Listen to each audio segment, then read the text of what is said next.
change. Also, in addition to that, there were a ton of reactions to the train derailments, with Kyler making it clear why changes need to happen. Writing, "I'm one of those class 1 railroaders, been doing it for 10 years now. I love the job and the people, but man, the companies are terrible. They scream safety, safety, but if you bring up a safety concern, they overlook it and don't do shit about it. Case in point, I was a conductor on a train out of Chicago yesterday. Before departing our initial terminal, I noticed our train was going to violate 3 rules. 1, improper class 1 brake test. 2, too long of a train without distributed power, locomotives in the middle of the train essentially. And 3, not having proper paperwork for the train. That shows where your hazardous materials are placed within the train. They went on to state that they had to get approval for the train as is because it's not like they could refuse to move it without losing their job. And if they forgot to get approval to essentially ignore those issues, well, then my engineer and I would be the ones to blame, not the railroad." Kindheart Gaming also reiterating the sentiments we saw on the topic on Monday's comments, right? That even when they find that Norfolk Southern was responsible for the derailment and that they should be held liable, the company will just find a way to increase their prices, lay off employees, but never actually pay for the damages. In 2 years, the discussion will be about something else. No one who is truly responsible for this will be held accountable. Flint, Michigan still doesn't have drinkable water and they have stopped talking about that. And this comment goes straight to why these industries just getting fines isn't enough. So unfortunately, I feel it's just going to justify the decision to put profits over safety. The whole thing's going to blow over and they might ultimately get a slap on the wrist style fine, but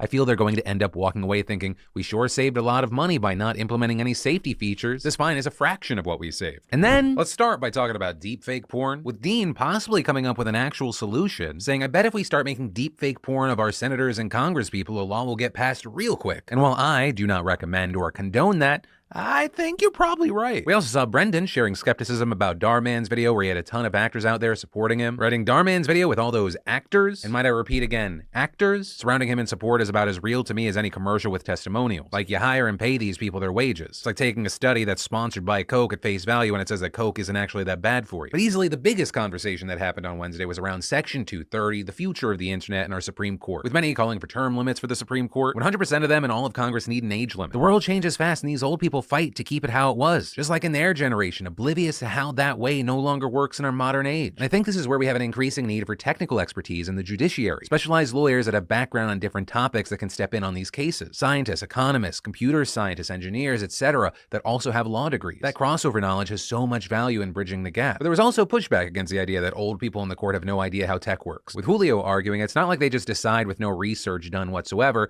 they argue it for days. Congress can also pass laws to broaden the scope of Section 230, right? Because in any case at the Supreme Court, there are going to be tons of experts testifying. Others also thinking that there are better solutions for dealing with how partisan our court feels, saying the most meaningful reform to any Supreme Court would be to remove the ability of politicians to appoint them. The main purpose of the Supreme Court is meant to be a check on the government, yet it is appointed by the very people who they are meant to oversee. Not to mention the very obvious issue of court stacking to gain a rubber stamp on policy, ideological or otherwise. You can never abolish bias, but you can at least reduce it and remove it from the government's tool belt. However, there are also people wondering what a post-Section 230 world would look like. Some of you even kind of excited about the possibilities presented by the case. Like Thomas, who wrote, "I really like the idea of a return to no suggestions and no curtailing of information amidst the Wild West days on the internet, and if that is the third option, which I doubt boomers would really suggest, then I'm really hoping for the third option." But also, I can't imagine certain social media without any kind of algorithm. Like, what would YouTube even look like? A chronological feed? There's over 500 hours of video uploaded every minute. It'd be as useful as Vimeo for search. It'd be used more like a utility rather than a destination. Megan also wondering, as a Canadian, I'm so curious how these potential legal changes will affect content in other countries. While a lot of big companies like Meta, Twitter, Google, etc. are currently US-based, would they eventually choose to pull out of the US and just be available in other countries like Canada? And with that, I want to say, I do not have a crystal ball. I do not know what will happen. But let's say Section 230 is just dead and the tech companies jump ship. It's not like things would go back to normal, right? One of the reasons the internet is so open right now is because of American law. The rest of the world, or at least places you'd imagine the American companies would want to go, are far more restrictive. But the EU and Canada actually already have laws in place that make sites liable for certain things posted on them. And it'd be far easier for them to strictly enforce those rules if, say, YouTube's headquarters were in those countries. And according to the Council on Foreign Relations, because US law is so fundamental for how the internet works, revoking Section 230 could open the door for far more countries to try and make very restrictive laws, which I don't think many of us actually want. And then, by now, I'm sure you've heard me talk about the sponsor of today's show, Athletic Greens, and how AG1 has been an essential part of my life for over 3 years. You know, I'll admit, my eating habits aren't perfect. Even with the drastic changes that I've made, I still rely on AG1 to help me fill nutritional gaps in my diet. Each scoop of AG1 is 9 health products in one, giving you the equivalent of a multivitamin, probiotic, minerals, and more. more. It's designed to support your energy, focus, gut health, immune system, and more. Athletic Greens also invest in high-quality ingredients, going above and beyond to ensure what's on the label is exactly what's in the powder. AG1 is also NSF certified for sport, meaning it's trusted by top athletes for clean nutrition. And it's honestly the best tasting and most comprehensive nutritional drink I've found, making it an essential and easy part of my routine. So don't wait, they're giving you added immune system support with a free 1-year supply of vitamin D3, K2, plus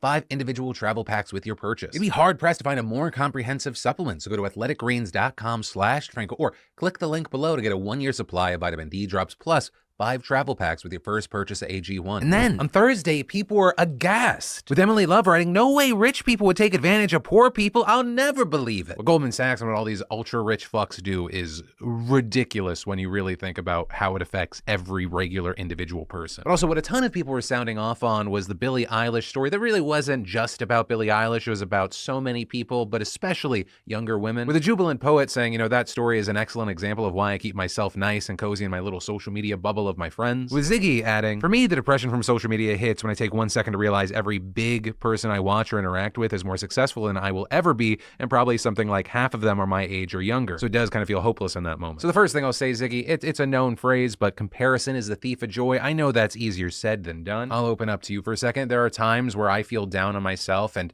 I slip and I'll accidentally compare myself to someone huge, and I'll feel incredibly shitty about my situation, and I'll start focusing on like every bad business decision I've made, completely ignoring like all the other positives I have in my life, whether they be something that is monetary or status or family and friends. So know that no matter what you do in your life, if you compare, it is a joy thief. And secondly, I can't really give you any further advice because what you see as success and happiness may not be the same as me, right? Because I know fucking people in this industry that their idea of like success and happiness is like, I have to have a Lamborghini. Personally, I can't relate. And I also want to say this to you. Hopefully it doesn't come off as condescending or controversial. The current world is not built for everyone to succeed, but those of you listening to me right now, I truly believe that you can. We are a small percentage of the entire population. And to paraphrase David Goggins, it is easy to be great in a weak world. We live in a weak world with a lot of motherfuckers who want, but not a lot of motherfuckers who do. And even fewer motherfuckers who do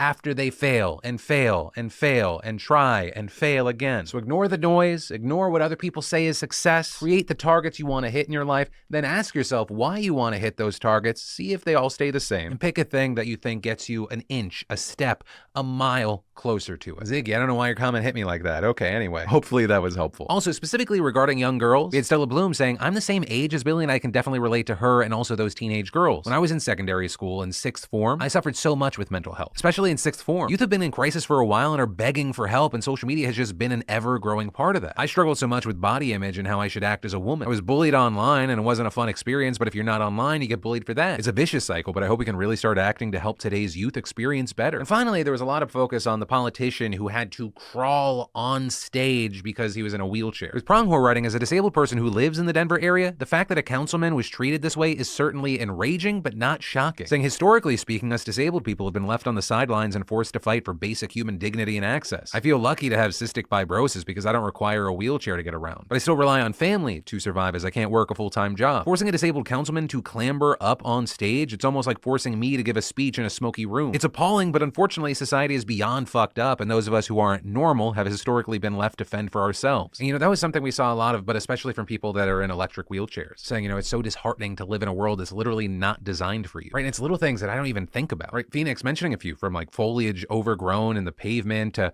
drop curbs that aren't dropped enough and cycle gates on the potholed footpaths, which I will say, everyone sharing their stories, it gives me an extra appreciation for this Sunday show, or even just what we have in general, because often when we talk about a story, it's a thing that happened to someone else, but when it's someone in our community and someone speaking about things from a first-person point of view, it just hits different. So thank you to you. So thank you to everyone not only watching the show, but being a part of that conversation in the comments. Actually, to close today's show and get us ready for the brand new Monday Philip DeFranco show, let's close this out with some help from our frustrated news correspondent, Zed Tabani. Zed? Smoke!